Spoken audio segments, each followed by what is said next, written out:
Шүдний сурвалжийн совгийн эмчилгээ. Совгийн эмчилгээний үе шатууд.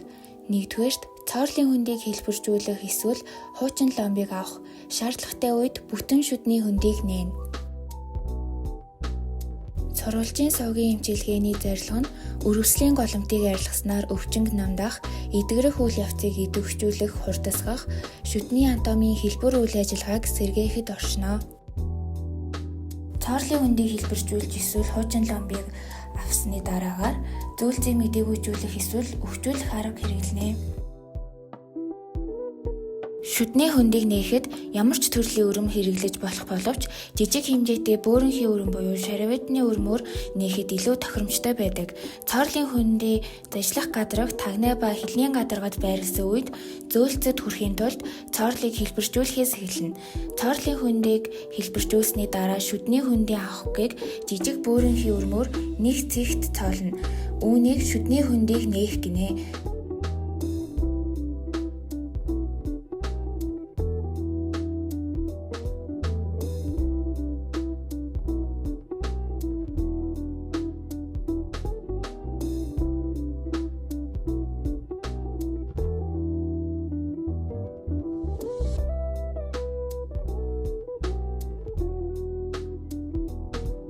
Дараа нь нарийнхан толгойтой бортхон өрмийг шүдний хөндийн хавхгийг нээсэн цэгт хийж аажмаар өргөсгөж хавхгийг бүрэн авна. Шүдний хөндийн хавхгийг бүрэн авсны дараа цоорлын хөндийн хан нь шүдний хөндийн ханны үргэлжлэл болж нэг том хөндий үүснэ.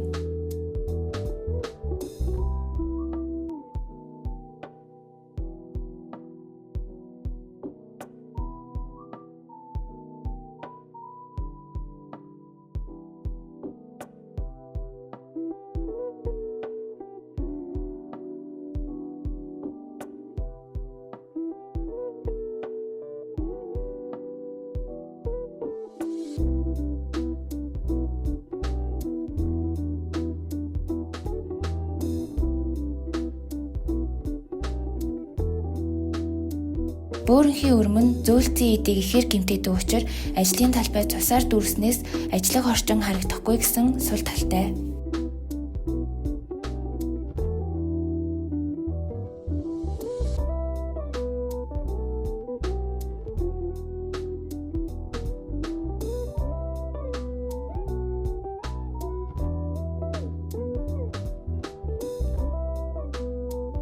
Хөндий авахыг бүрэн авч чадсан бол цөгцсний зөөлцийг бүтнээр нь харах болно. Хөндий авахыг бүрэн авсны дараа эмчилж байгаа шүдийг шүлснээс тусгаарлана.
Цоорлын болон шүдний хөндийг ариутгалын усмалаар угааж хатаа нь цөгцний зөөлцийг хурц экскаватор болон бөөрөнхийн өрмөөр совгийн амсрын төвшөнд тайрч авдаг.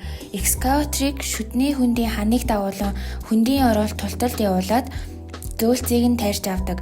Энэ үед зөөлц баг гэмтдэг учраас цус гарах нь баг, ажлын талбайс харагдана. Иймд зөөлцийг тайрч авахад хурц экскаватор хэрэглэх нь илүү тохиромжтой байдаг. Совгийн амсар нь зөвхөн олон сурвалжтай шүдэнд байна. Цөгцний хөндийн сурвалжийн совгч хилцсэн нарийсалтыг совгийн амсар гэдэг. Совгийн амсрын зөөлц нь цөгцний ба совгийн зөөлцийн завсрын бүтэцтэй учраас зөөлцийг тайрч хадгалах эмчилгээний үед амсрын зөөлцийг зайлшгүй авах шаардлагатай. Совгийн зөөлцийг авч сувагт ажиллах шаардлагатай үед совгийн амсрыг сайн өргөсгөж сувагт совгийн багаж чөлөөтэй ордог болгоно. Сувгийн амсрыг өргөсгөхөд дараах багцуудыг хэрэглэнэ. Жижиг бөөрөнхий өрөм амсрын зөвлөлтийг авч амсрыг өргөсгөж юулуур хэлбэртэй болгоно. Гэд скелетон 15-аас 19 мм урт бариул дээр тусал хэлбэрийн богинохон ажлын толгойтой дрил. Ларго хатуу бариултай уртсагсан ажлын толгойтой дрил.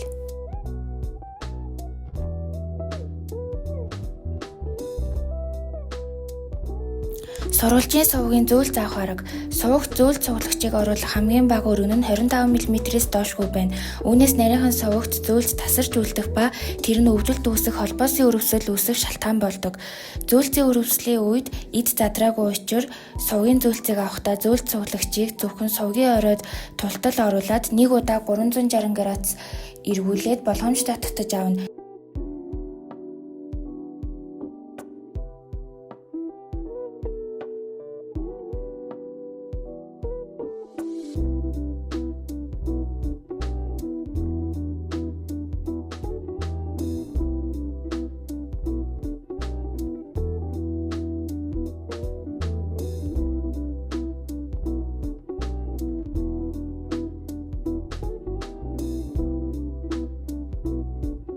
Сувгийн уртыг тодорхойлохдоо физиологийн ба анатомийн оройг мэдэж байх нь чухал. Физиологийн оройгоос амсар хүртэлх хэмжээг сувгийн ажиллах урт гэдэг.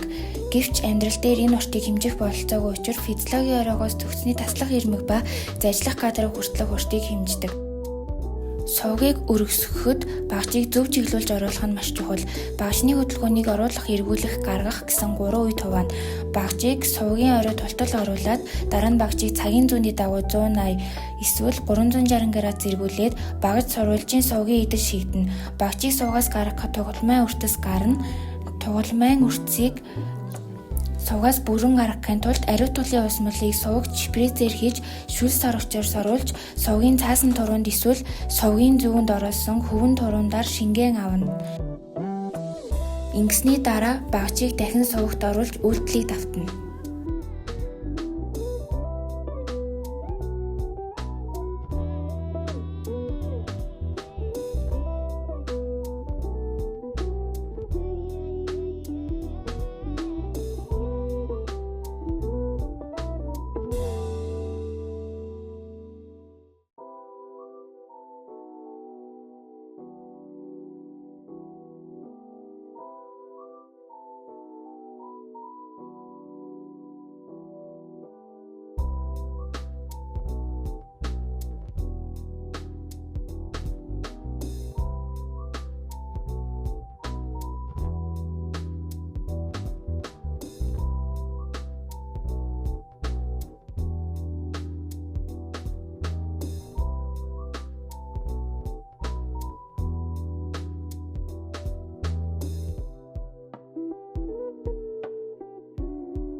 За үүнийхэн дараагаар болохоор сувгийг сувгийн усмалаар сайтар угааж цэвэрлэх шаардлагатай.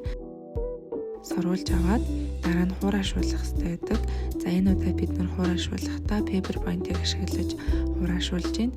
За paper point-ыг ашиглах явцад paper point-ийн үзүүр ямар нэгэн цус болон уусмалгүй хураа гарч ирж явах хэрэгтэй. Paper point-ийн маань үзүүр хураа гарч ирсэн тохиолдолд суг маань сайн хураашсан байна гэж үзнэ.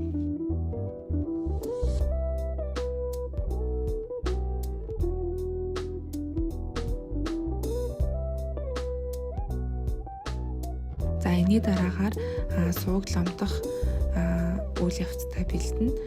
За сувгийн ломны материалыг сувг ломдох материалаар шингэвтер буюу одоо шпатл зурж цаас хоёрын хооронд тасралтгүй уцлаг үүсээд 2-2.5 см татагдаад тасарч байхаар зурнаа. За үндсэн гута перчээ сонгохдоо хамгийн сүүлд сувгийн оройд ажилласан багцны хэмжээ болон уртаар нь авна. За зөв сонгосон кута перчин сувгийн оройдоо тулахад тэмдэглэгээ тохирч явах мөн шаардлагатай. Хэрэг тэмдэглээнээсээ илүү гүн суудсан боловч тулахгүй байх юм бол кута перчин нарийцсан гэж үзээ дараагийн дугаараар солих эсвэл тухайн кута перчин оройгоос 1.5-аас 2 мм тайрч дахин харуулна. Үндсэн кута перчин орой нь физиологийн оройг нягт битүү хаасан байх шаардлагатай эцэгээс амжилтын үр дүнгүй болно. Энэ удаа бид нар ломдохтой кута перчийг хажуугаас нэвтрүүлэх аргыг ашигласан байгаа. Сувгийн орой өргөнд тохирсон кута перчийн үзүүрээр болон сувг дүүргэгчээр материалаас аваад сувгийн оройд нэгээ кута перчийг суулгана. За тэгээд туслах кута перчийг хийх болгондоо үзүүрээр нь ломны материалаас авч хийж байгаа. Finger spreader-ыг ашиглаж ломбоо сайдарч хийжиж өгч байгаа харагдаж байна одоо. За сувгийн сэтгүүрээр кута перчийг сувгийн ханлуу 15-аас 20 секунд чахаж зай гаргаад гарсан зайдаа үндсэн кута перчээс 1-2 мм богинохон цулаа кута перчийг хийж хан руу шахнаа. Ийм байдлаар сувгийг дүүртэн ломтоод сувгийн амсардах кута перчийг одоо халаасан багчаар тайрч авч байгаа нь харагдаж байна. За үүний дараагаар шүднийхээ хөндийг ломны материалаар дүүргэж хазалтанд тохируулж үйлчлүүлэгчид ямар нэгэн тээг болон саадгүй тохируулж янзалж өгөх ёстой байгаа. Хадлаа насанд баярлалаа.